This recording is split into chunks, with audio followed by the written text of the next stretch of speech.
Ça ressemble à du tennis, mais c'en est pas. Et on dirait bien du squash, mais c'en est pas non plus.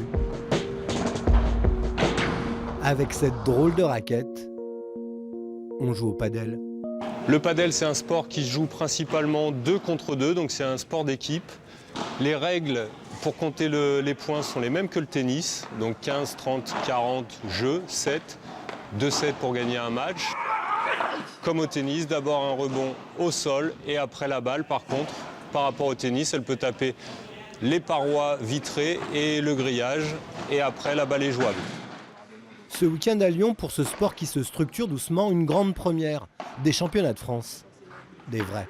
Il y a déjà eu des championnats de France, mais il y avait une fédération de paddle à l'époque. Aujourd'hui, ce sont les premiers championnats de France de l'ère Fédération française de tennis.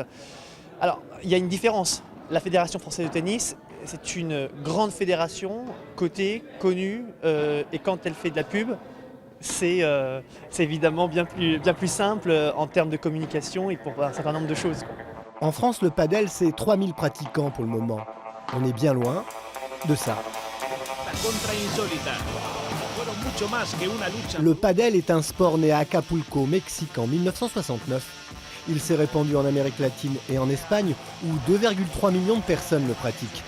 Il y a un circuit pro, des télés, un autre monde. En France, on s'y met et ça promet. Globalement, les gens trouvent le padel plus ludique que le tennis. Pourquoi? Parce qu'il y a cette sensation de jamais être dépassé par la balle, de toujours pouvoir toucher la balle. Donc en effet, on est dans un espace assez restreint, dans un petit périmètre. Et c'est vrai qu'avec un petit peu d'intensité, un minimum d'intensité au niveau des jambes, on peut être sur toutes les balles avec l'aide bien sûr des vitres.